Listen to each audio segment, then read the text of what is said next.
Welcome back to Dreams of the Nameless, where the best that we can hope for is that our president will at least be an incompetent dictator in this dystopian moment.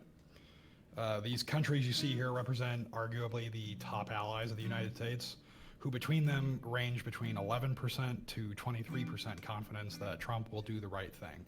I thought it was kind of a vague question, but that being said, I took it to mean that our allies believe our president to be untrustworthy.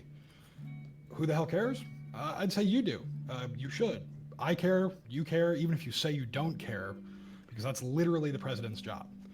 The Article 2 of the U.S. Constitution actually grants a very small number of powers to the president, and one of them is to act as head of the state in all foreign affairs. So it's literally one of the only jobs the president is actually expressly given is to be the head of state for foreign affairs, who works with our allies, who all hate us. And how could you say who cares? Like that seems like that's not a logical question. Um, so I guess for me, do you think it matters? Let's break here for a second. Do you think it matters that our allies hate Trump or don't believe him to be trustworthy? Oh, absolutely. There's no doubt that it's important that they hate us and think that we're idiots and think that our leader is a joke. We're a huge threat to the environment as a Oh yeah, nation. definitely one of the biggest. If I not think the like biggest threat right now, because we're the only major nation that's just refusing to go to the table on this. well, not only that, but I mean, I think people will say like China is more of a threat than we are, and or it's a bigger one in terms of climate damage and so on. But a lot of their ecological impact is coming from manufacturing that is then being directly imported to us. So, like, even if China is a bigger impact, it's because we buy our products from China. So, like, yep, we are arguably like the bad guys in the climate debate there. Um, I didn't mean to step on your toes. Did you have more?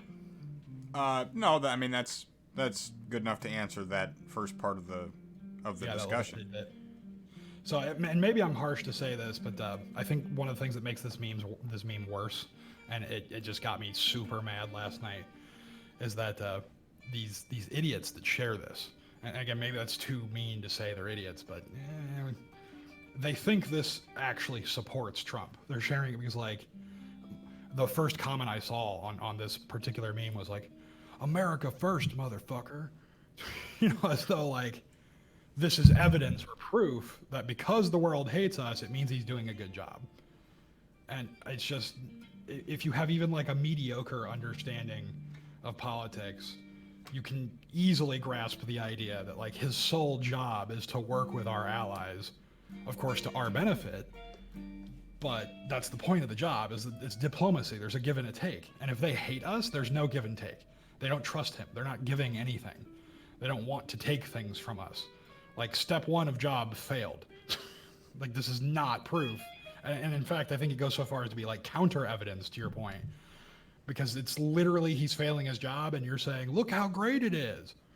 I love this." It's like, no, this is anti-Trump media, and you're just swallowing it. Like you're an idiot because you shared this. But it's I mean, is that odious. It's odious that so many people are swayed into thinking that.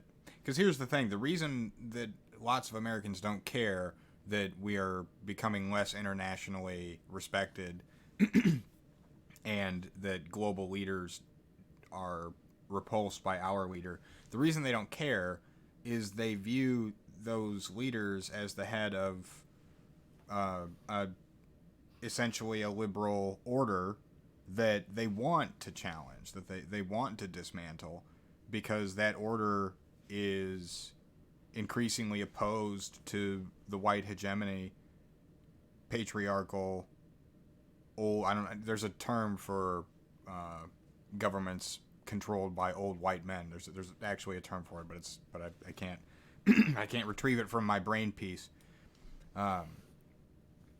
And so the reason that Americans don't care that all of this is true is that they oppose the very values upon which that global order stands, and so they don't respect the opinions of the leaders of it.